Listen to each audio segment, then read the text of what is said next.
Halo semuanya, selamat datang di channel yang tidak layak untuk dihina ini. Sebelum kita mulai, atur posisi santainya, seruput kopinya, dan mari kita berkhayal.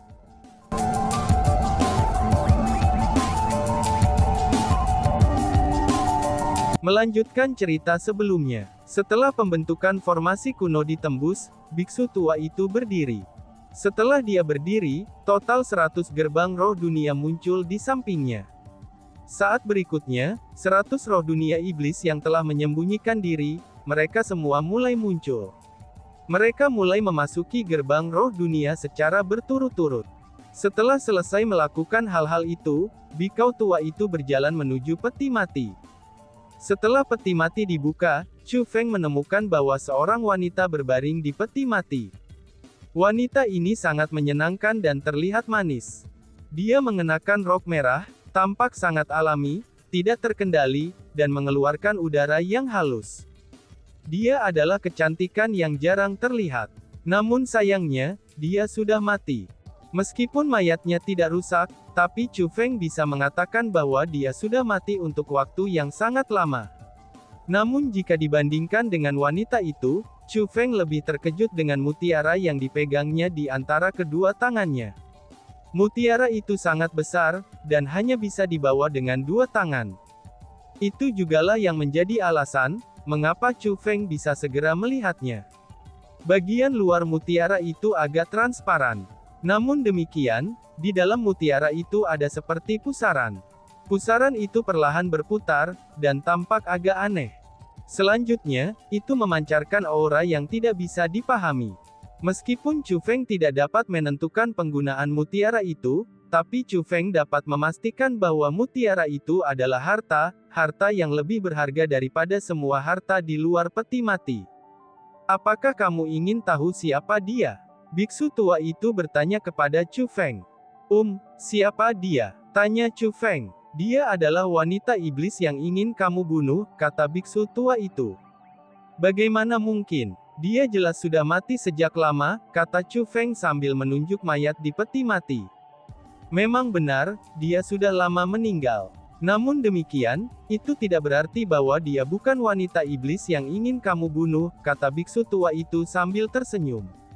Senior, tepatnya apa yang sebenarnya terjadi? Tanya Chu Feng. Apakah kamu ingin tahu? Tanya biksu tua itu.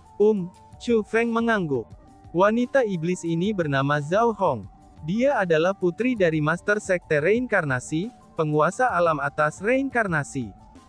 Dia adalah seorang jenius bela diri yang jarang terlihat. Ketika dia baru berusia 20 tahun, dia menggantikan ayahnya yang berusia lebih dari 10.000 tahun, dan menjadi Master Sekte baru dari Sekte Reinkarnasi. Pada saat yang sama, dia juga menjadi ahli nomor 1 di Sekte Reinkarnasi, ucap si biksu tua. Setelah mendengar itu, Chu Feng merasa kaget. Sekte Reinkarnasi sebenarnya penguasa dunia, dan Zhao Hong ini sebenarnya adalah pakar nomor 1 di Sekte Reinkarnasi. Dengan kata lain, ini berarti bahwa wanita dengan nama Zhao Hong ini, dia adalah ahli terkuat dari alam atas. Dia adalah seseorang yang menjadi ahli terkuat dari alam atas pada usia belasan tahun.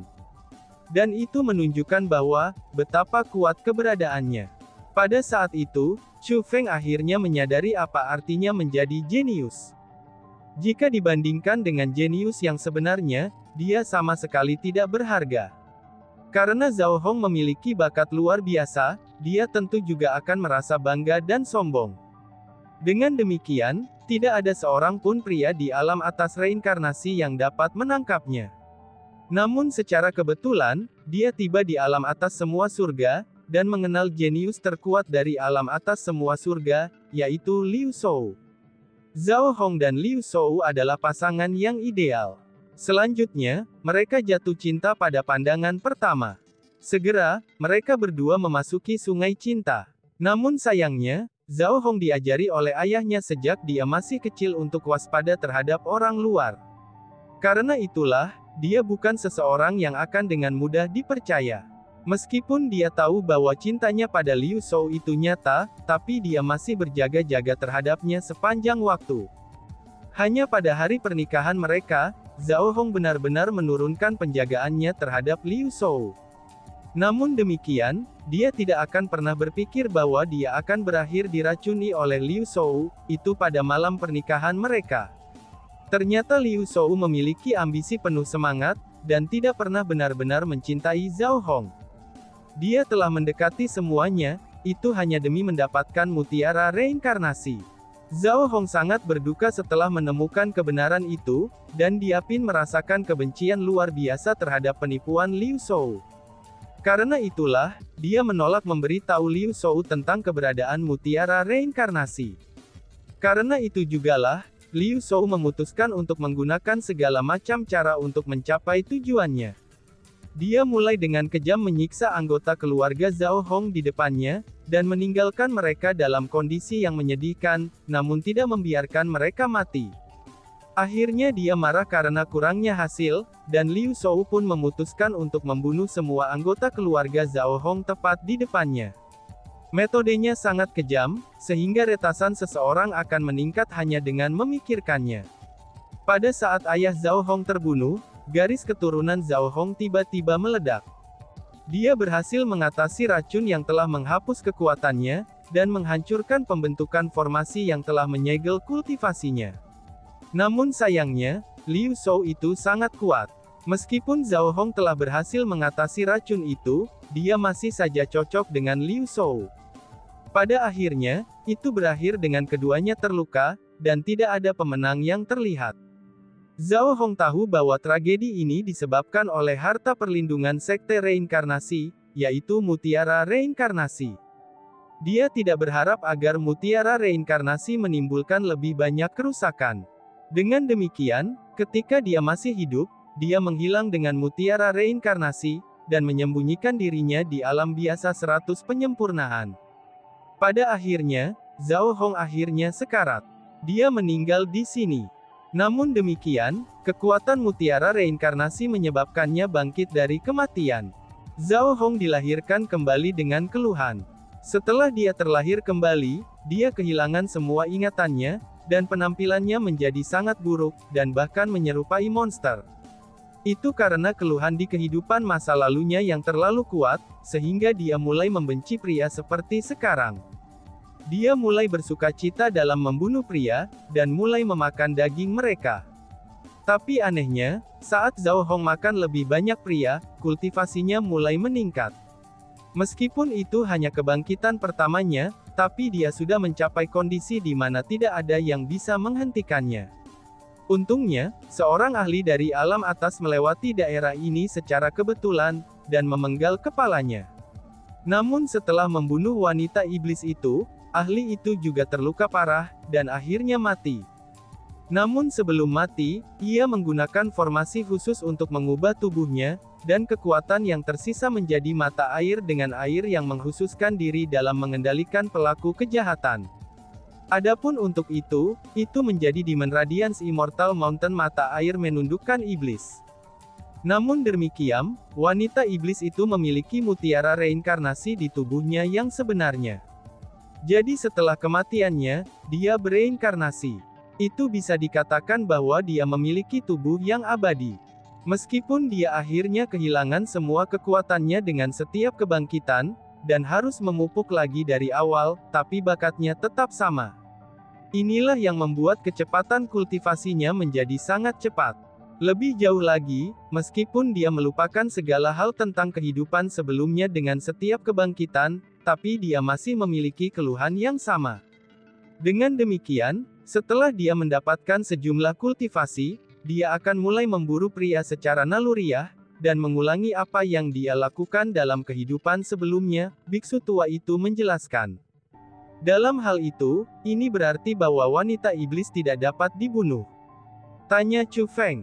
Dia bisa dibunuh. Selama aku mengambil mutiara itu, dia tidak akan dapat bangkit kembali setelah dia dibunuh lagi, jawab si biksu tua. Ketika biksu tua itu berbicara, dia mengulurkan tangan dan membuat gerakan meraih. Segera, mutiara kebangkitan itu memasuki tangannya. Crash! Setelah mutiara kebangkitan memasuki tangannya, tubuh wanita iblis yang tidak rusak itu langsung berubah menjadi debu. Bahkan tulangnya tidak tertinggal. Dengan ini, dia tidak akan lagi dapat bangkit, kata biksu tua itu. Kemudian, dia menoleh ke arah Chu Feng dan berkata, wanita iblis itu bisa dianggap sebagai individu yang menyedihkan. Namun demikian, dia juga keji. Jika kamu berencana untuk membunuhnya, aku tidak akan menghentikan kamu. Hanya saja, kekuatanmu saat ini sangat tidak memadai, ucap si biksu. Terima kasih senior, atas saran kamu ini. Chu Feng menggenggam tinjunya, dan mengucapkan terima kasih. Kamu tidak perlu berterima kasih padaku untuk ini. Agar kita berdua bisa bertemu 2 kali di sini, itu bisa dianggap takdir, kata biksu tua itu dengan senyum ringan. Senior, karena kamu seorang spiritualis dunia jubah abadi tanda naga, mungkinkah kamu bersedia membantu junior ini dengan satu hal? Meskipun junior ini tidak dapat membayar senior sekarang, tapi selama kamu bersedia membantu aku, junior ini pasti akan membayar kamu di masa depan. Tiba-tiba saja Chu Feng berkata, ada apa? Tanya biksu tua itu. Aku memiliki roh dunia khusus di tubuh aku yang telah disegel dengan formasi khusus. Aku telah berusaha membantunya untuk melepaskan pembentukan formasi itu. Namun sayangnya, dia telah memasuki tidur nyenyaknya sejak saat itu. Aku tidak tahu kapan dia akan bisa bangun. Namun aku sangat khawatir, karena dia sudah tidur lama sekali. Jika memungkinkan, aku berharap senior ini dapat membantu aku mencoba melepaskan segel itu, dan membantu aku membangunkannya, kata Chu Feng. Itu masalah yang tidak penting. Aku dapat membantu kamu selain itu, aku tidak perlu kamu membayar aku. Aku hanya ingin kamu menjawab pertanyaan aku. Namun kamu harus menjawab dengan jujur, kata biksu tua itu. Senior, tolong tanyakan saja, kata Chu Feng. Kamu pasti bukan dari alam biasa Seratua Refinements. Kamu berasal dari klan surgawi yang mana? Biksu tua itu bertanya. Senior, jika aku mengatakan bahwa aku bukan milik klan surgawi, apakah kamu percaya padaku? Tanya Chu Feng. Iya, biksu tua itu tersenyum ringan. Dan kemudian, dia berkata, kalau begitu, izinkan aku ulangi pertanyaan aku. Klan surgawi mana yang merupakan garis keturunan surgawi kamu? Tanya si biksu. Klan surgawi Chu, jawab Chu Feng yang tidak menyembunyikan masalah ini. Karena bagaimanapun, dia punya permintaan untuk biksu tua itu. Karena itulah, karena biksu tua itu hanya mengajukan pertanyaan sederhana seperti itu, dia pasti akan menjawab dengan jujur. Jadi itu adalah klan surgawi Chu. Mendengar jawaban Chu Feng, biksu tua itu mengangguk. Dan kemudian dia berkata, itu adalah sebuah kehilangan bagi klan surgawi, karena tidak memperlakukanmu dengan baik, ucap si biksu. Biksu tua ini sangat cerdas. Hanya dari jawaban Chu Feng saja, biksu tua itu telah menentukan bahwa meskipun Chu Feng berasal dari klan surgawi Chu, dia haruslah seseorang yang ditinggalkan oleh mereka. Bolehkah aku mengajukan pertanyaan lain? Jika aku bisa, aku bersedia memberikan semua itu kepada kamu. Ucap biksu tua itu sambil menunjuk ke harta karun yang mengelilingi peti mati. Mendengar itu, Chu Feng mulai memikirkannya.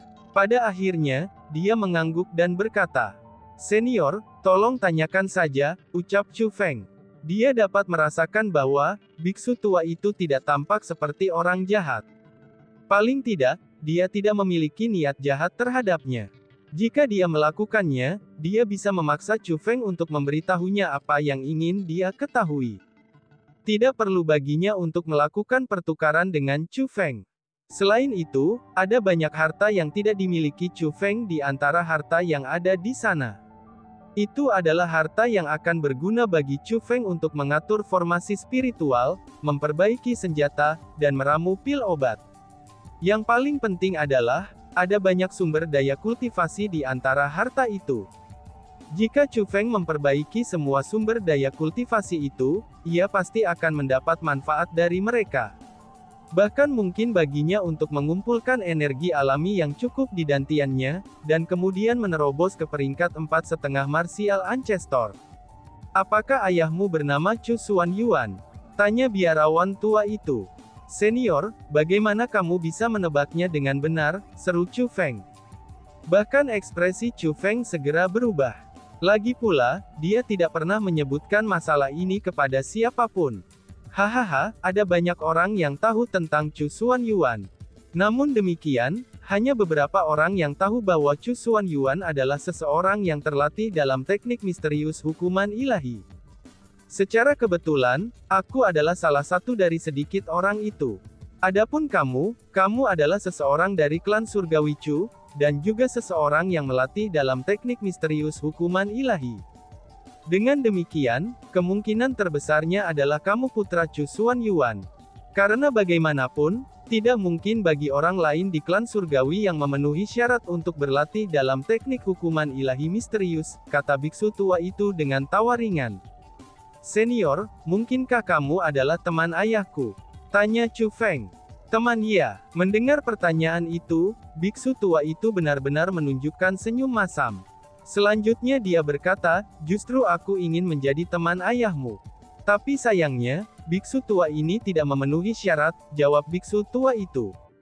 Chu Feng terkejut mendengar kata-kata itu, dan dia dapat mengatakan bahwa biksu tua itu tidak bercanda.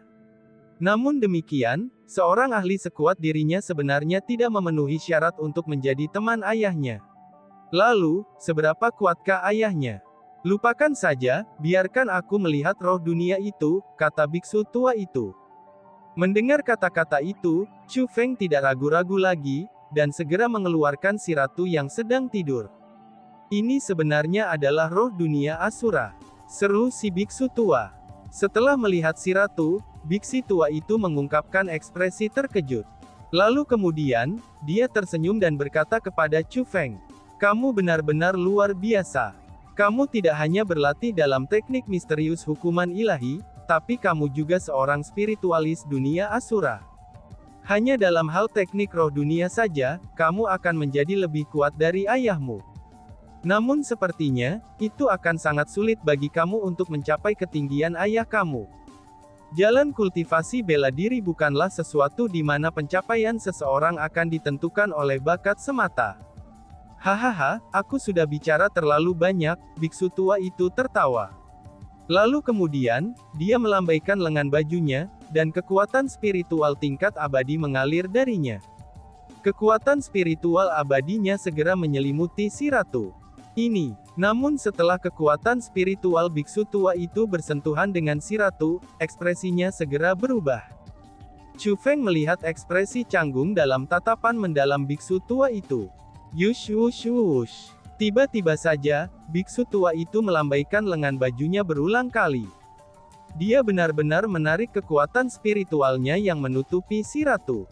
Setelah kekuatan spiritualnya kembali ke tubuhnya, dia berbalik ke arah Chu Feng dan berkata, biksu tua ini berutang budi padamu. Aku hanya bisa membantu kamu di masa depan, ucap si biksu tua. Senior, apa maksudmu dengan itu? Tanya Chu Feng. Aku tidak berdaya melawan pembentukan formasi yang telah menyegel roh dunia kamu, kata biksu tua itu. Sebenarnya Chu Feng telah mengantisipasi bahwa, biksu tua itu mungkin tidak dapat menghapus pembentukan formasi yang menyegel si ratu saat dia melihat reaksi biksu tua itu. Hanya saja, ketika ditentukan bahwa itulah yang sebenarnya terjadi, Chu Feng masih merasa sangat kecewa. Namun meskipun itu yang terjadi, Chu Feng masih tersenyum ketika dia berkata kepada biksu tua itu. Senior, kamu terlalu sopan. Aku tidak bisa cukup berterima kasih karena mau membantu aku, ucap Chu Feng. Biksu tua itu menghela nafas malu dan kemudian dengan menggeser tubuhnya, dia pun menghilang. Senior, senior, Chu Feng berulang kali memanggil biksu tua itu. Namun sayangnya, itu tidak ada jawaban. Dari situ Chu Feng bisa tahu, bahwa biksu tua itu harus pergi. Hanya saja, Chu Feng tidak pernah mengharapkan biksu tua itu pergi begitu tergesa-gesa. Bahkan begitu tergesa-gesanya, sehingga dia bahkan tidak repot-repot mengucapkan selamat tinggal. Tiba-tiba saja, Chu Feng menatap si ratu. Pada saat itu, dia sepertinya telah menyadari sesuatu. Dia memutuskan bahwa biksu tua itu harus pergi dengan tergesa-gesa, karena dia malu bahwa dia telah setuju untuk menghapus formasi spiritual yang menyegel si ratu, itu hanya untuk mengetahui bahwa dia tidak akan dapat melakukannya setelah mencoba melakukannya. Ibu, ini dapat dilihat bahwa teknik formasimu harus di atas teknik spiritualis dunia jubah abadi, pikir Chu Feng. Memikirkan itu, Chu Feng mengungkapkan senyum di wajahnya. Itu adalah senyum kebanggaan. Meskipun biksu itu sangat misterius hingga sedemikian rupa, sehingga Chu Feng bahkan tidak tahu namanya. Chu Feng memiliki sensasi samar setelah mengobrol dengan biksu tua itu, sehingga ayah dan ibunya sama-sama sangat kuat. Di seluruh dunia, bagaimana mungkin ada orang yang tidak ingin orang tua mereka menjadi kuat? Chu Feng secara alami tidak terkecuali. Setelah itu, Chu Feng mengembalikan si ratu ke ruang roh dunianya. Kemudian, dia pergi dan mengumpulkan semua harta karun di sekitar peti mati itu. Tentu saja, sumber daya kultivasi adalah pengecualian. Chu Feng tidak membawa mereka ke dalam kosmos saknya. Sebagai gantinya, ia langsung memperbaiki mereka. Namun yang mengejutkan Chu Feng adalah, setelah dia benar-benar memperbaiki sumber daya kultivasi itu, jumlah energi alami dalam dantiannya begitu melimpah, sehingga dia bisa mencapai peringkat 5 leluhur marsial. Chu Feng sangat gembira dengan hasil seperti itu. Lagi pula, ketika dia berada di tanah suci bela diri, itu sangat sulit baginya untuk mengumpulkan cukup energi alami untuk mencapai satu terobosan dalam kultivasi. Dia hanya berada di alam biasa 100 perbaikan untuk waktu yang singkat, namun dia sudah mengumpulkan begitu banyak energi alam. Ini benar-benar sesuatu yang tidak pernah dia duga. Pada saat yang sama, itu juga memungkinkan Chu Feng menyadari manfaat dari dunia luar. Chu Feng terus memahami cara kultivasi bela diri selama beberapa hari berikutnya. Dia ingin mencapai peringkat 3 marsial setengah ancestor secepat mungkin. Karena bagaimanapun, biksu tua itu dengan jelas menunjukkan kepadanya bahwa, kekuatannya saat ini tidak cukup untuk menjadi lawan wanita iblis itu. Jadi, jika dia ingin membalas Wang Qiang, dia harus meningkatkan kultivasinya. Dalam sekejap mata, beberapa hari lagi telah berlalu. Tapi Chu Feng masih tidak bisa menembus kemacetannya. Ini menyebabkan Chu Feng menyadari kesulitan dalam kultivasi bela diri yang orang lain harus lalui. Setelah semua, sebelum dia berlatih dalam teknik hukuman misterius ilahi, Chu Feng mampu menembus semua kemacetan dan mencapai terobosan dalam kultivasi, itu jika dia hanya memiliki sumber daya kultivasi yang cukup. Tiba-tiba saja, suara tangisan burung terdengar. Selain itu, tangisan itu sangat menusuk telinga. Mendengar suara itu, Chu Feng segera berdiri dan mengungkapkan ekspresi hati-hati. Karena bagaimanapun, dia masih berada di hutan hantu kegelapan. The Dark Knight Ghost Forest adalah tempat tanpa makhluk hidup. Dengan demikian, bagaimana bisa tiba-tiba ada suara tangisan burung? Dengan bingung, Chu Feng memandang ke arah dari mana tangisan terdengar. Setelah melihatnya, Chu Feng menemukan bahwa itu adalah sejenis burung khusus. Meskipun tangisannya terdengar seperti suara burung kecil, tapi suaranya sangat keras dan jelas. Meskipun sangat jauh, tapi Chu Feng bisa mendengarnya dengan jelas. Selain itu adalah ukuran Ghost Hawk Utara. Dan yang terpenting adalah, ada formasi spiritual pada burung itu. Tubuh cahaya seperti dandelion itu menyebar dari pembentukan formasi tanpa henti. Saat burung itu terbang dengan cepat, ia menyebarkan tubuh cahaya itu ke seluruh tempat yang dilaluinya. Chu Feng bisa tahu dengan sekali pandangan saja bahwa tubuh cahaya itu mengandung semacam pesan khusus. Wush! Chu Feng mengulurkan tangannya, dan melepaskan kekuatan hisap. Satu tubuh cahaya seperti itu yang lebih dari 10.000 meter jauhnya, itu tersedot ke ujung jari Chu Feng. Kemudian, itu bergabung ke ujung jari Chu Feng. Sialan! Setelah Chu Feng menerima pesan itu, ia segera mengungkapkan ekspresi marah. Alasan untuk itu adalah, karena pesan itu terkait dengannya. Sederhananya, pesan itu dimaksudkan untuk diteruskan ke Chu Feng.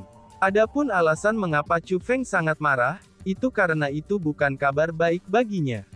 Dan tiba-tiba saja bersambung. Sekian dan terima kasih banyak. Bye-bye.